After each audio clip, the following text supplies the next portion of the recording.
All right, all right. Good morning, good afternoon, good evening. Am I live? Usually it auto puts me in here. Today I had to do it myself. What's up, StreamYard? Let me know if you can see me, if you can hear me. Kevin Hawthorne, great to see you, brother. Thanks for joining from Lakeland, Florida. I appreciate you, man. I appreciate all the support. In today's video, I'm going to talk about mistakes being made in the real estate market. It is a funky market in a lot of different ways. I'm going to start with mistakes I'm seeing sellers make.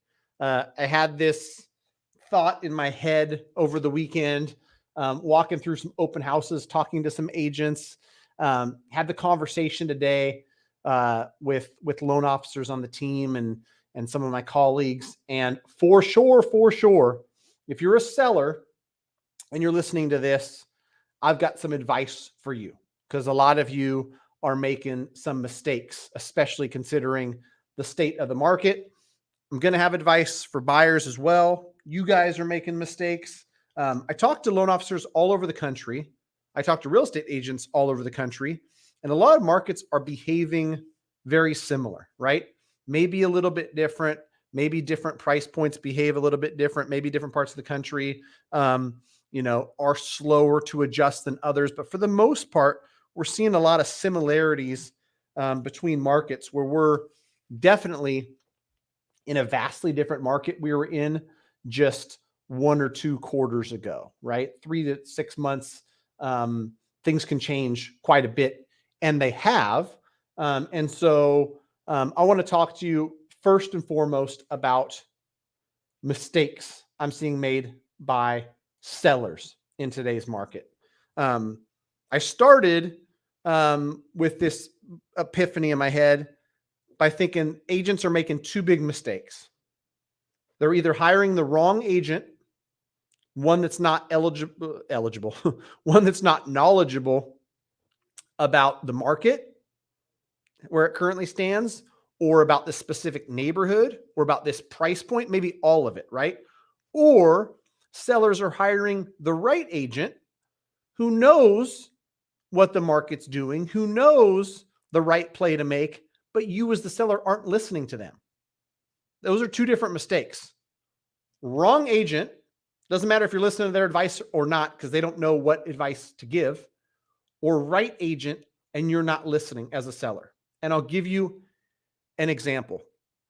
All the time, I see homes that are priced incorrectly, and they're sitting, and after amount of time, you can come to the conclusion that the market has spoke. This house is not going to sell at $650,000 on this street, in this condition, in this market. Could it have sold in April for $650,000? Maybe. Today it won't. Now, a great agent is telling the buyer, let's get in front of the fact that it's been crickets for 30 days. Let's put a price reduction out there.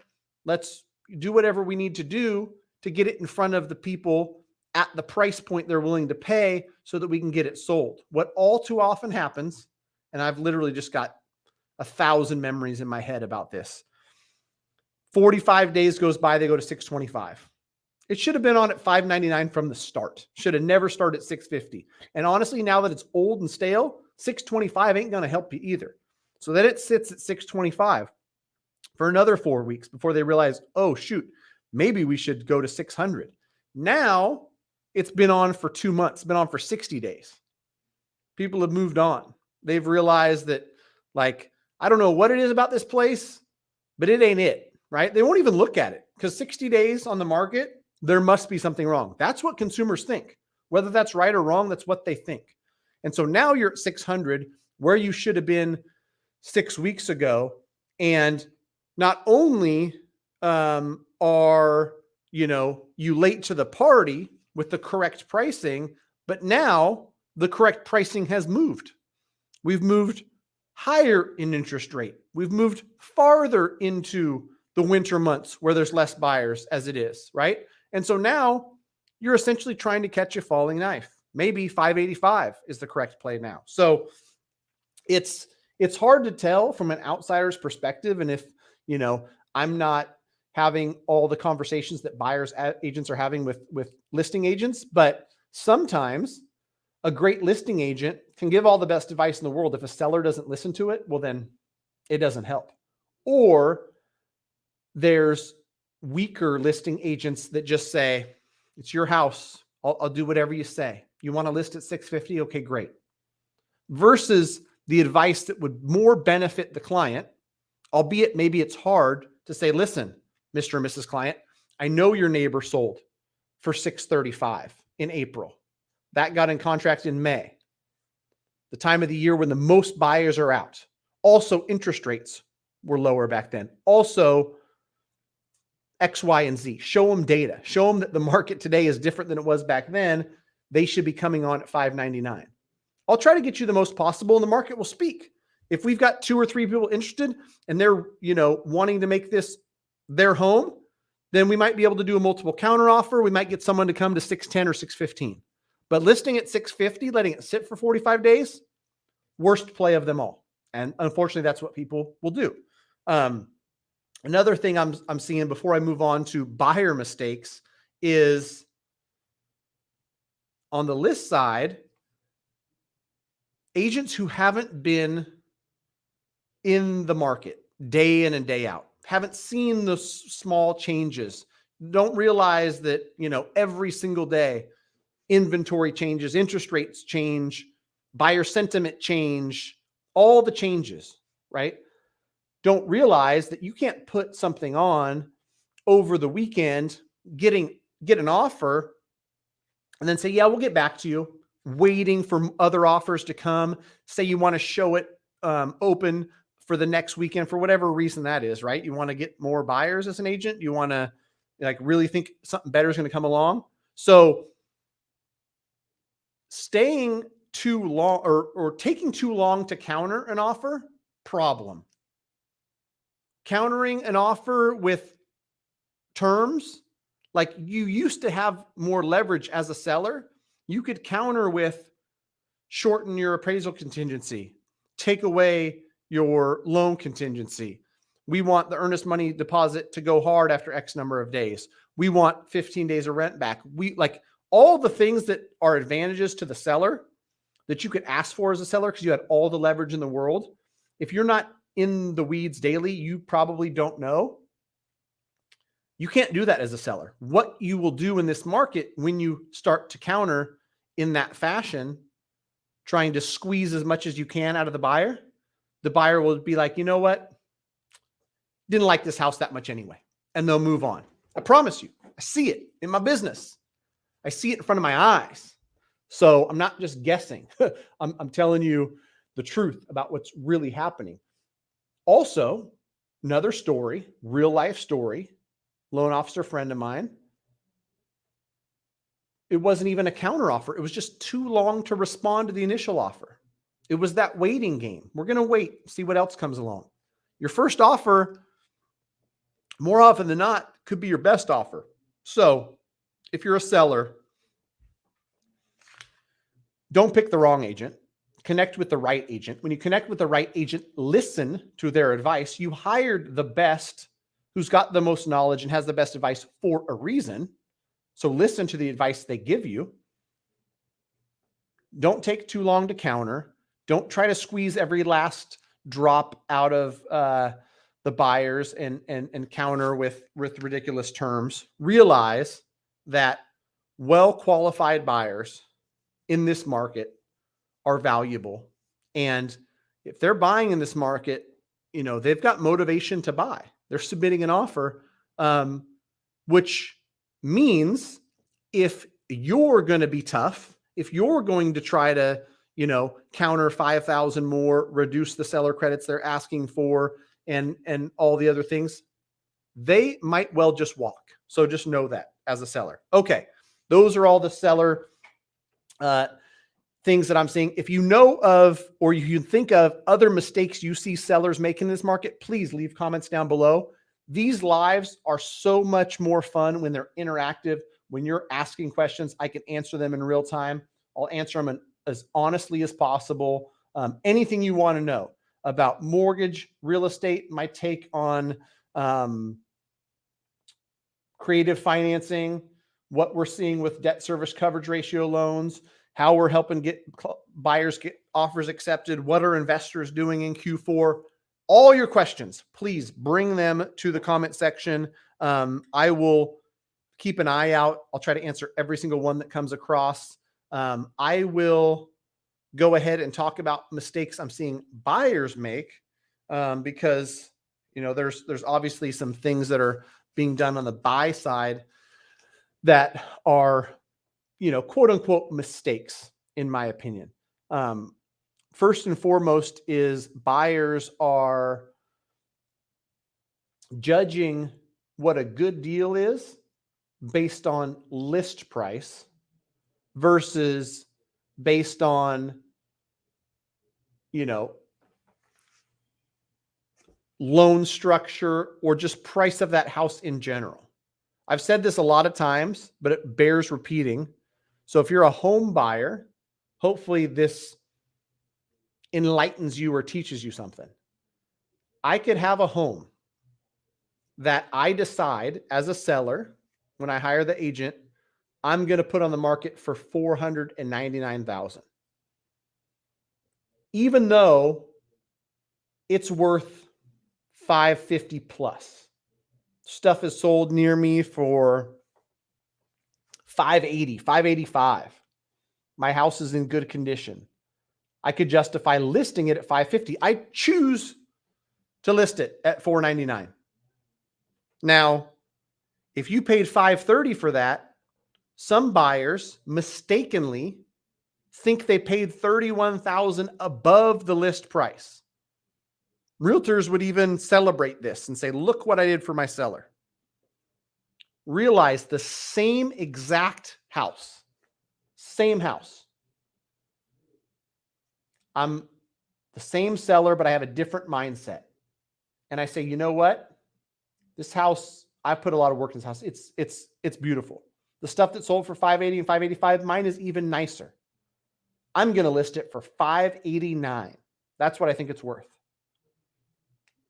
Now, if you bought it for $530, you would celebrate as the buyer. I bought it for $59,000 off. $59,000 below list price. Same house. In one scenario and example, I listed for $499. In the other example, I listed for $589. And this spread is realistic. Like, there's sellers and their agents with this big of a spread in their advice or what they come to market as. $530 is the same price that you paid, whether started at $499 as a list price or $589. List price is subjective. It's whatever the hell the seller wants to list it at. So it's not a better deal when it's listed at $589 and you get it for $530 than it would be is if you paid $31,000 above list price because it was listed at $499. Too many people put too much weight into list price, especially buyers. You want to feel like you got a deal. I know for sure the best agents are pricing things really well right now. And so if it's listed at $499, they could justify listing it at $520, but they want as many people as possible to see this property, knowing that it might sell for between $510 and $520, but it's listed at $499. So don't feel as a buyer that you're getting screwed over. You're overpaying because you paid $510 and it was listed at $499. Like, if that seller listed at $530 and you paid $510, you'd be ecstatic. So that's my 2 cents. What does my boy Ryan Lundquist has to say? This is a good one. I heard you talk about this in the Orangevale meeting last week, and I agree 100%, Ryan. Best advice to sellers is go to a mortgage calculator, see how much it costs to buy your home. Yes, it's sobering. Then decide to price reasonably and negotiate with the buyer as needed. This is such good advice that I'm going to pick something, and I don't want to pick something that I'm currently looking at. Let's do this. I love this advice, Ryan, and it's great advice to sellers. Like, if sellers knew what it would take to buy their house, I think Ryan's 100% correct in that it might change their perspective a little bit.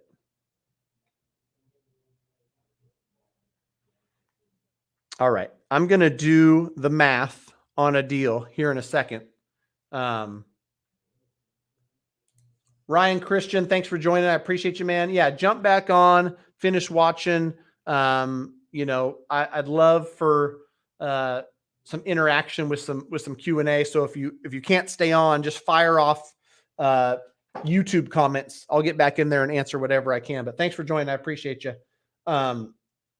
Ryan, thanks for joining, man. I appreciate you. FHA or VA financing in place, how does that change their strategy? Oh, sellers with that financing in place? Are you talking about the buyer of their home has FHA or VA financing in place? And the buyers of their home have that? Is that what you're clarify for me, my man? How does that change sellers with FHA or VA financing in place? How does that change their strategy? Yeah, I mean, if they've got a current loan on their home with one of those products, like what they do to sell their home, like that strategy shouldn't change, right? Like it's just going to be a paid off loan. They just got to make sure that, they've got an agent who's knowledgeable enough to guide them correctly and how to price it and how to respond to offers and things like that. But I think that's what you're getting to. Glover, if you get an FHA loan, does the PMI drop off after you hit 20%? I keep hearing the PMI stays on.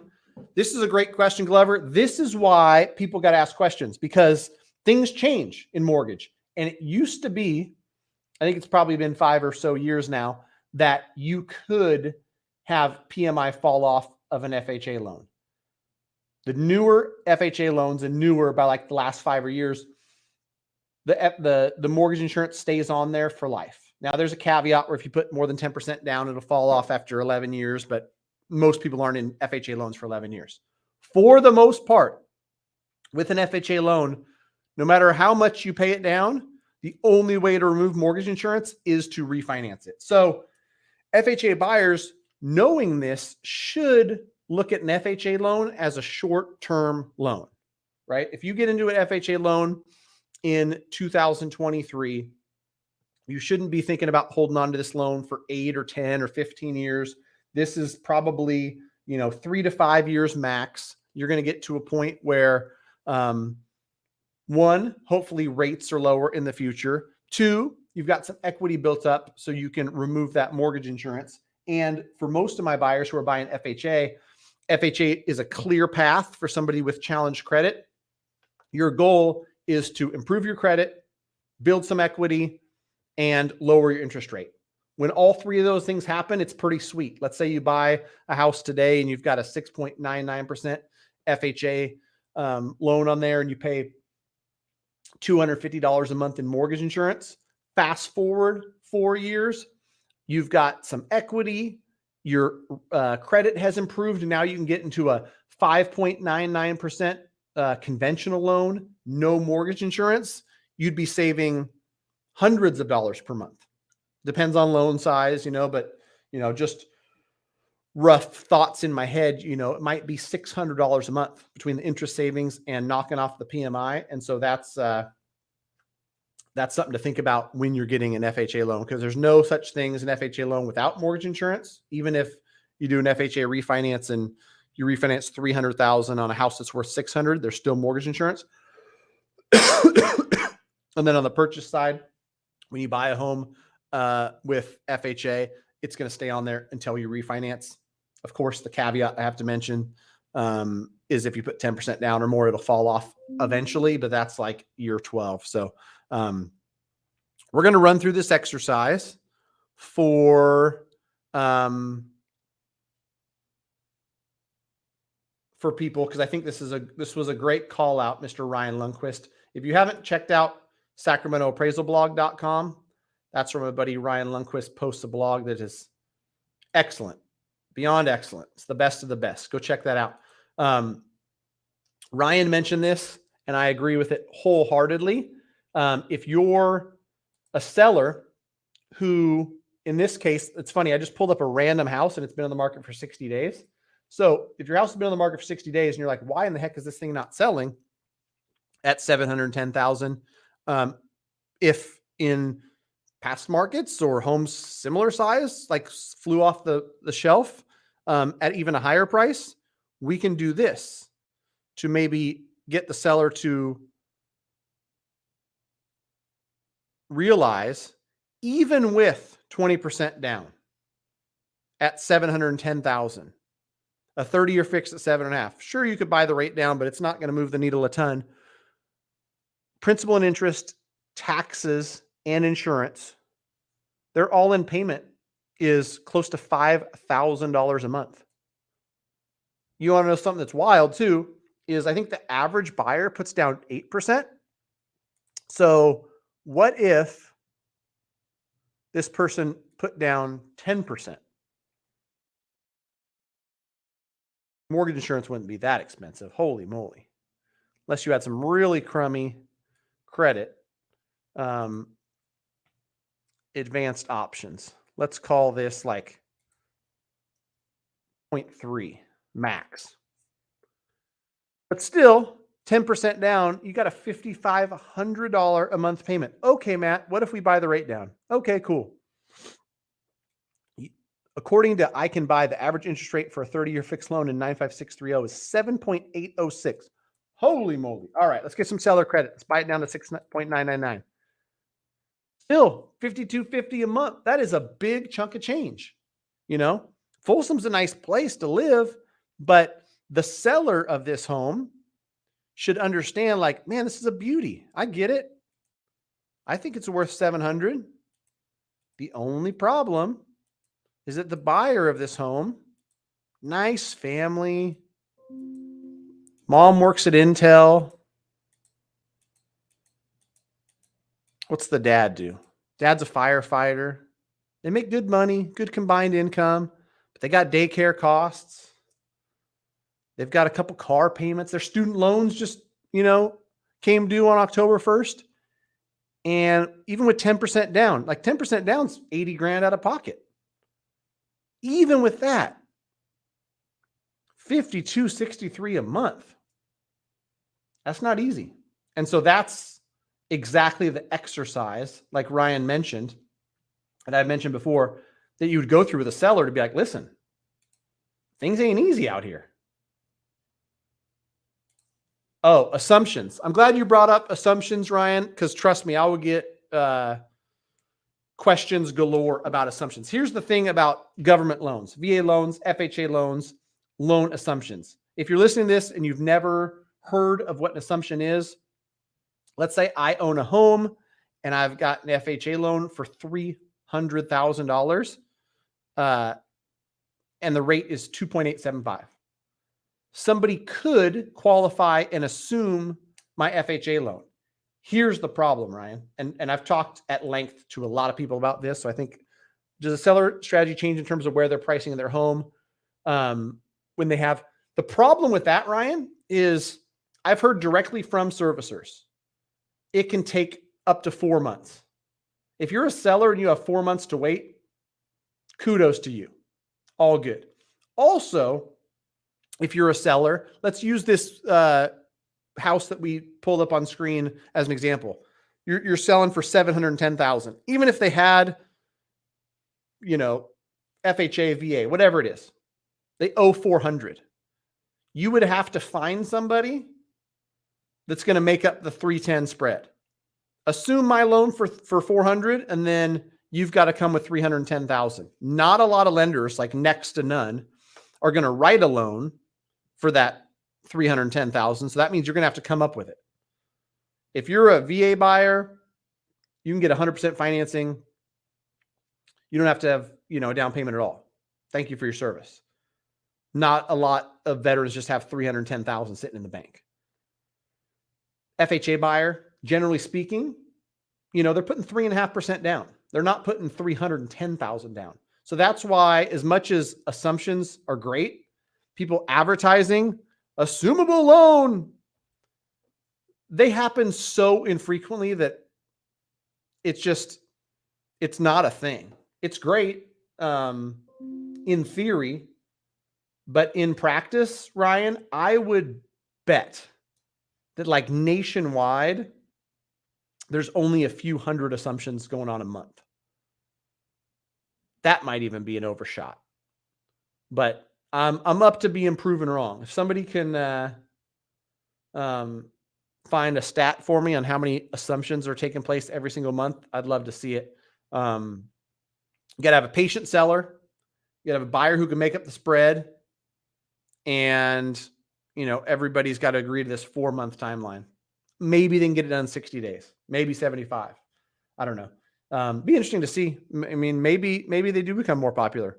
Maybe in a market where houses trade slower, someone's willing to wait for an assumption. All right. More data from my boy Ryan to back it up. Back up the fact that list price is just that. Just a starting point from where we're going to start conversations. Could go higher, could go lower.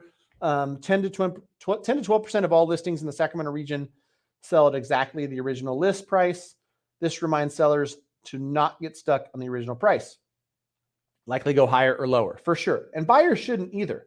I think the buyers that, in my opinion, are doing it right now are the ones that have a price in their mind that they're willing to pay and a mortgage structure based on that price and maybe some seller credits that they've already formulated.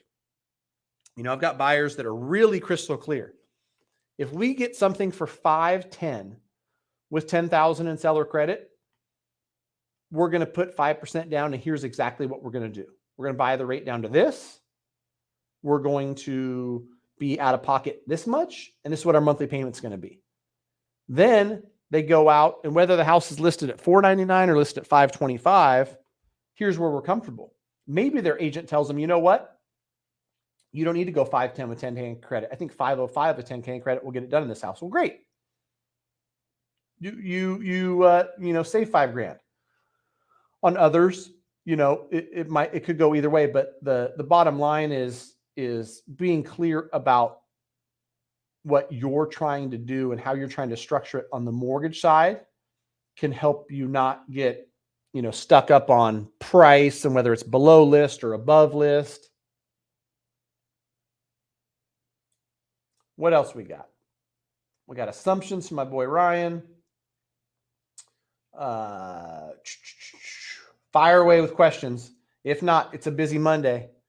We've got a couple in contract. People are shopping. Q4 is the quarter. As much as what I showed with payment scares buyers away, as much as, headlines might read applications at a 27-year low, it's exactly what my clients love to see. Less competition, buyers getting scared, people running for the exits because they're the only game in town. They're the ones left that are going to snatch up all the deals. I'm certain that this Q4 is going to be even better buying opportunity than Q4 of last year. I've got investors that snatched up a ton of stuff. There's always so much talk about off-market deal, and I snagged this deal and all these great deals. I know investor after investor who found phenomenal deals on MLS, on the market. It wasn't a hidden gem. It was right there in plain sight. I mean, this one we're looking at listed for 60 days. Been on the market for 2 months. A lot of people would argue that Folsom's like the nicest game in town, right? Folsom is a very desirable place to live. And if you've been looking to move there, the next 3 months might be the opportunity where you get something for 10 or 15% less than what somebody else bought it for. Check this out. Check this out. It's funny. I swear I picked this house at random. I just saw it. I wonder if my Redfin is set for listings that have been on for longer. Whatever the case, this was random. This wasn't done. Like I hadn't seen this property at all before I just clicked something in 95630. But 710 is the current price. It's been on the market for 59 days. And here's the kicker. Check this out. I told you summer, more competition, more people bidding. Last summer specific, 725 in July. So likely got into contract in June. Sold for 725. And probably, based on all the data and stats I've seen, probably would have sold for 740 or so in April or May of this year. The first half of the year, prices go up. The second half of the year, they slowly trickle down. If you took an average market, you might see 10% increase during the first 5 months of the year, peaking in May or June, and then 4% fall off June or July through December, leaving you with 6% home price appreciation over the year. So you're going to get stuff for a discounted price in the winter months, like year in and year out. It's true. There's less inventory, less to choose from. So not everybody necessarily wants to shop in the winter months, the fall and winter months. But if you do, you're going to get a deal. This person bought in the summer. There's probably some, motivation to sell if they're selling it a year and a half later, got moved somewhere for a job or something of that sort. And so, I'm interested. I might just call the listing agent and just kind of dig a little bit on this one, because now I'm interested. And maybe I'll have a conversation with the agent and say, you know what? Maybe we can get you your 710 if you offer $15,000 in credit. We can do a 2-1 buy down, make it an attractive looking mortgage for the buyer, which most buyers, that's what they're concerned about. I want a comfortable mortgage payment, but I want to move to Folsom because I heard it's a really nice place. PMI drops depending on initial down payment. Correct. On FHA, if you put 10% down or more, the PMI will drop off. Only bad news is you got to wait 11 years. So the fact that not many people are staying in their FHA loan for that long would say 9 times out of 10, it's going to be that you refinance out of mortgage insurance when you're in an FHA loan versus waiting for it to fall off. But yeah, that's how all the new FHA loans are written, that less than 10% down, you've got PMI for life. 10% down or more, it falls off at like month 120 or 10 or 11 year mark. Yeah, I think maybe it's after 10. Month 120 might be it. So anyhow, anybody else got questions, comments, concerns? I think that's it. I'm going to go back to writing mortgages, structuring win-win deals for buyers and sellers. Sure, I've talked about that in the past, but that's the new play in real estate in general. You find out what a seller needs price-wise. You find out what a buyer needs from a payment perspective. And you do some financial engineering with the mortgage so that they both win. You need to net $550. You need a payment of $3,200. All right, $565, $15K in credit. Use that credit, buy down the rate, structure it. You've got your payment that you desire. You've got your net of $550. Seller, you win. Buyer, you win. Everybody wins. Hallelujah. Hope this was helpful. If you want to connect with me and my team, greatmortgagebroker.com. Fill out the quick and easy form. We're licensed in 48 states. All we do all day, every day is mortgage. So I think we're pretty good at it. All right, Q4, game on. Here we go. Take care, guys. Bye-bye.